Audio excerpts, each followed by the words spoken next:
उसमें mental, physical, sexual harassment तक भी की गई है। हमारी एजुकेशन जीरो है, इस कॉलेज में कोई एजुकेशन नहीं है।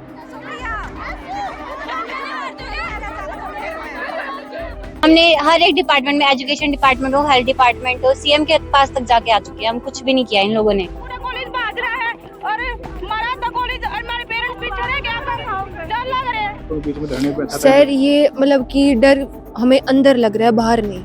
नमस्कार दोस्तों, स्वागत है आपका हरियाणा तक में और मैं हूं आपके साथ राहुल यादव।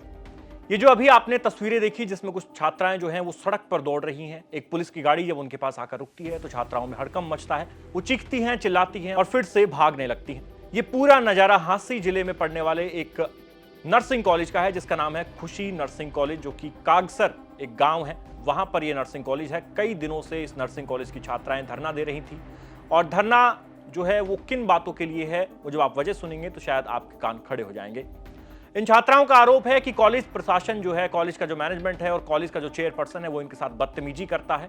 यहां तक कि इन्होंने इस तरह के आरोप लगाए हैं कि वो जबरन जो है बाथरूम में घुस जाता है, इनके साथ छेड़छाड़ की गई है, हैरेसमेंट का जिक्र किया है छात्राओं ने और कहा है कि इस कॉलेज में किसी तरह की कोई पढ़ाई नहीं होती, केवल 2 टीचर है। लगभग 300 के आसपास यहाँ पर लड़कियां हैं जो कि जीएनएम, एएनएम और बीएससी नर्सिंग कर रही है और इन लड़कियों को केवल 2 टीचर पढ़ाती हैं। उनमें से एक ही टीचर ऐसी है जो क्लास लेती है, बाकी दूसरी टीचर जो है वो इनके साथ बदतमीजी करती है, इन्हें डांटती है, इन्हें धमकाने और डराने का काम करती है।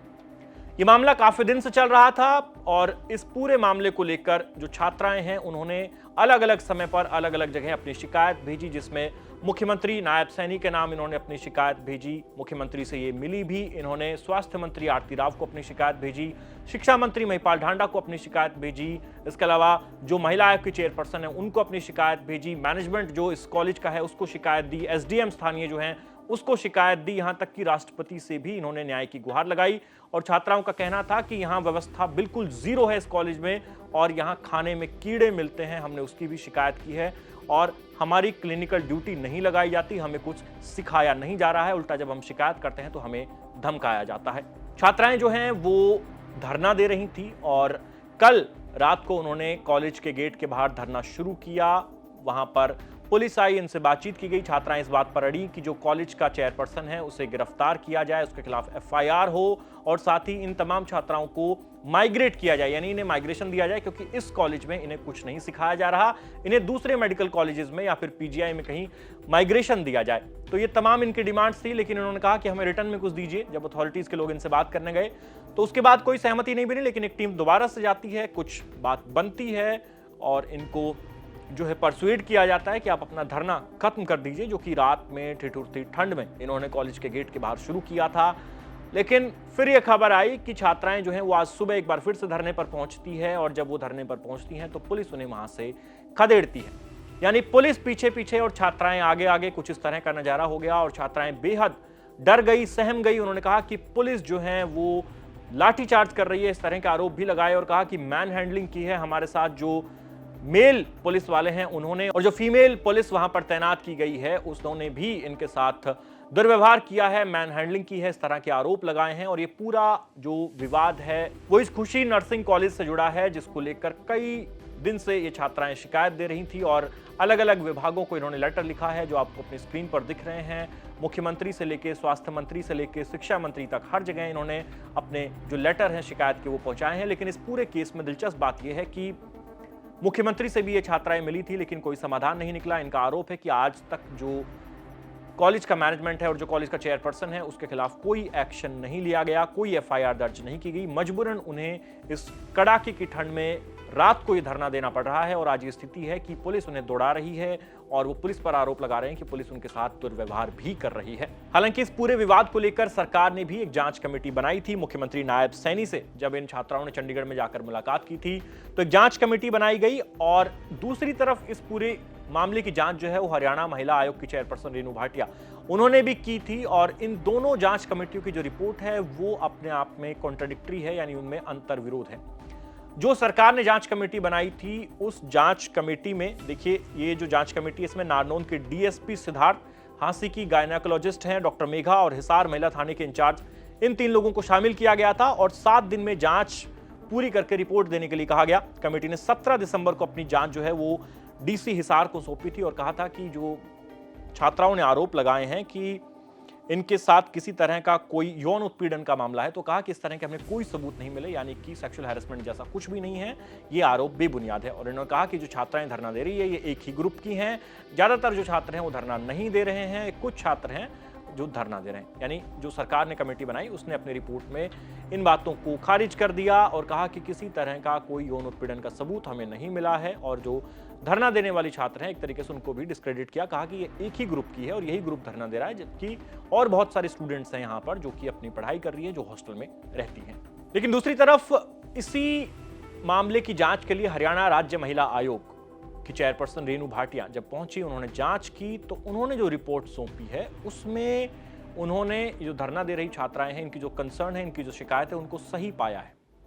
और इस रिपोर्ट में यह बताया गया है कि संचालक बिना बताए लड़कियों के कमरे में घुस जाता था, यहां तक कि उसने बाथरूम में कोई कुंडी भी नहीं लगवाई। एक बार वह लड़की के नहाते समय बाथरूम में लात मारकर घुस गया, मगर लड़की दरवाजे के पीछे छिप गई।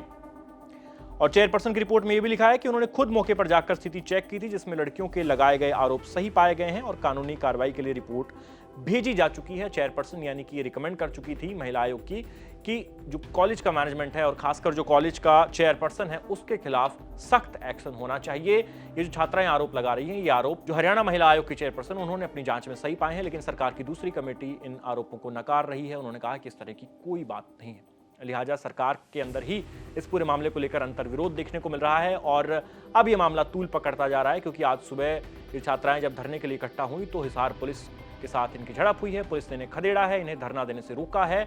और अब जो है इसके वीडियोस वायरल है पूरे इंसिडेंट के, जिसको लेकर खूब किरकिरी सरकार की हो रही है कि आखिर छात्राओं के साथ इस तरह का व्यवहार क्यों हो रहा है, क्यों इस कड़ाके की ठंड में उन्हें रात में एक नर्सिंग कॉलेज के बाहर धरने पर बैठना पड़ रहा है। और वो गंभीर आरोप लगा रही हैं कॉलेज के जो चेयरपर्सन हैं। और आपको बता दें कि ये प्राइवेट कॉलेज है और छात्राओं का आरोप है कि यहाँ उन्हें कुछ नहीं सिखाया जा रहा, उनका भविष्य जो है वो बर्बाद हो रहा है। लंबे समय से वो शिकायतें कर रही थी, लेकिन अब वो चुप नहीं बैठेंगी, वो ये लड़ाई जारी रखेंगी। अंत में आप कुछ छात्राओं को सुनिए जिनसे बातचीत की है स्थानीय मीडिया ने, और उन्होंने बताया है कि किस तरह से उनका ये पूरा प्रोटेस्ट शुरू हुआ और किस किस को वो अब तक शिकायतें भेज चुकी हैं, लेकिन कोई एक्शन सरकार की तरफ से नहीं लिया गया। और साथ ही आपको बता दें कि इस मामले में अब सरकार जो है वो जल्द बड़ा एक्शन भी ले सकती है, क्योंकि सरकार की किरकिरी जो है वो काफ़ी ज़्यादा हो रही है सोशल मीडिया पर। जब से ये वीडियो वायरल हुए हैं जिसमें छात्राएं दौड़ रही हैं, पीछे पुलिस हैं, तब से इस मामले ने ज़्यादा तूल पकड़ लिया है। तो इन छात्राओं को सुनिए और पूरे मामले पर अपनी राय हमें कमेंट सेक्शन में लिख के बताएं। बाकी प्रदेश की तमाम खबरों के लिए देखते रहिए हरियाणा तक। धन्यवाद। हमारे कॉलेज में बीएससी, जीएनएम, एएनएम, फार्मेसी, ला तक की मतलब इनको एफिलिएशन मिल चुकी है, इंस्पेक्शंस भी होती हैं। हमारे कॉलेज में केवल 2 टीचर है, उनमें से एक हमें बिल्कुल ही नहीं पढ़ाती, वो बस दबाने के लिए और धमकाने के लिए आती है। और जो दूसरी टीचर है वो ऑलराउंडर बना रखी है, सभी क्लासेस में वही पढ़ाएगी। 8-7 क्लासेस हैं, तो एक टीचर कैसे हैंडल करेगी? बिल्कुल भी नहीं हो सकता। एक टीचर एक टाइम पे एक ही क्लास में अवेलेबल होगी। कितने स्टूडेंट हैं? लगभग 300 के आसपास स्टूडेंट्स है, जो मतलब डेली अप डाउन और हॉस्टल है। 300 बच्चे हैं। हाँ, तो आरोप कितने गंभीर छात्रों ने यहाँ पे लगाए हैं? पहले तो मतलब हम इस चीज के लिए आवाज उठा रहे थे कि हमारी क्लिनिकल ड्यूटीज नहीं लगती, टीचर्स नहीं है, बेसिक नीड्स पूरी नहीं हो रही हमारी। और उसके अलावा जब फीस डिस्कशन के लिए पेरेंट्स आए तो इन्होंने हमारे कैरेक्टर के बारे में गंदा गंदा बोलना शुरू कर दिया, बेबुनियादी इल्जाम लगा रहे हैं हमारे ऊपर। जब हमने क्लिनिकल ड्यूटीज लगाने के लिए बोला, हमें 2 साल हो गए, हमारे सीनियर्स को 3 साल हो गए, हमारे जूनियर्स को 1 साल हो गया, किसी की कोई क्लिनिकल ड्यूटी नहीं लगी अभी तक और पैसे ले रही हैं। और अब जब हमने दोबारा ये बोला ना कि क्लिनिकल ड्यूटी लगाओ, उन पैसों की कोई ड्यूटी नहीं लगी, दोबारा फीस मांग ली 5000 रुपए ड्यूटी लगाने के लिए। और जब हम ड्यूटी लगाने के लिए हमने ज्यादा प्रेशर डाला तो हमें ये बोला गया कि ये हॉस्पिटल में जाके अय्याशियां करती हैं, लड़कों के साथ घूमते हैं, मंगलसूत्र तक चोरी कर लेंगी। जब हम हॉस्पिटल में गए नहीं तो ये हमारे कैरेक्टर के बारे में इतना गंदा कैसे बोल सकते हैं? कॉलेज में लैब्स है लेकिन कोई प्रैक्टिकल वर्क नहीं किया जा रहा, ना हमें लैब्स में लेके जाया जा रहा। छात्रों ने जो प्रोटेस्ट कर रही है, इनके अलावा छात्रों ने जो शिकायत भेजी, इसमें क्या क्या आरोप लगाए हैं? उसमें मेंटल, फिजिकल, सेक्सुअल हरासमेंट तक भी की गई है। हमारी एजुकेशन 0 है, इस कॉलेज में कोई एजुकेशन नहीं है। तो एफआईआर दर्ज नहीं हुई। पहली एप्लीकेशन हमने दी थी 6 तारीख को, उसके बाद हमने दी 9 तारीख दिसंबर को। तो बीच में धरने पे सर ये मतलब कि डर हमें अंदर लग रहा है, बाहर नहीं। अब खाने पीने का बाकी आपकी सुरक्षा का क्या इंतजाम है? तिरपाल क्यों लगाना पड़ा? हमें सर- टेंट नहीं लगाने दिया? सर टेंट हम लोगों ने बुलाया था, पेरेंट ने सारी मैनेजमेंट की थी, हम बच्चों के लिए जितनी भी फैसिलिटी उनसे हो सकती थी उन्होंने की थी। पर जैसे जो टेंट वाले भैया थे उन्होंने टेंट गाड़ना स्टार्ट किया तो प्रिंसिपल मैम ने बोला कि ये हमारी प्राइवेट प्रॉपर्टी, आप ऐसा नहीं कर सकते। उसके बाद भी हम रिक्वेस्ट करने गए थे उनसे, उन्होंने साफ मना कर दिया कि नहीं। तो ये कौन लेके आया तिरपाल आपके लिए? आंटी लेके आए हैं गाँव के। तो यहाँ आप लोगों की बिल्कुल क्लियर सरकार से क्या डिमांड है और कब उठेंगे धरने से आप? हम मतलब कि उनको टाइम दे रखा है, वो हमारा जितना भी उनको इन्वेस्टिगेशन सामने दे रखी है, जो मतलब कि एक एक बच्चे के साथ जो हो रखा है उन्होंने अपना अपना बयान दे रखा है, तो उस पर जल्दी से कार्रवाई करके मतलब कि हमारा रिजल्ट दे दे। तो आप लोगों के पास डीएसपी मिलने आए, एसडीएम मिलने आए हाँ आप जी, सर। लोगों से, कोई आश्वासन दिया कार्रवाई को लेकर आप लोगों ने? उन्होंने यही पहले तो हमें बोला था गया था कि मंडे इवनिंग तक का हमें टाइम दो। फिर जैसे हमने उनको बोला कि आप हमें ये लिखित में दे दो, तो उन्होंने बोला कि स्पेसिफिक टाइम तो नहीं है ना, मंडे इवनिंग, ट्यूसडे भी हो सकता है, वेडनेसडे भी हो सकता है। ऐसे ही जो सीएम प्रशासन था उन्होंने भी हमें यही बोला था कि 3-4 दिन में आपको रिजल्ट दे देंगे। पर उसके बाद भी हमने पूरा 1 वीक का मतलब कि वेट किया, उसके बाद भी उन्होंने रिजल्ट दिया। सेम बात वही बोल रहे थे कि मंडे इवनिंग फिर ट्यूसडे, मतलब उनका भी तो हम वेट ही करेंगे। उन्होंने स्पेसिफिक टाइम नहीं बताया था हमें, इसलिए हमने उनसे बोला, रिक्वेस्ट की कि सर हम पीसफुली करेंगे, तो हम इस चीज को कंटिन्यू करना चाहते हैं। तो उन्होंने बोला कि ये बात मैं आगे पहुंचा दूंगा, ठीक है तुम कंटिन्यू करो।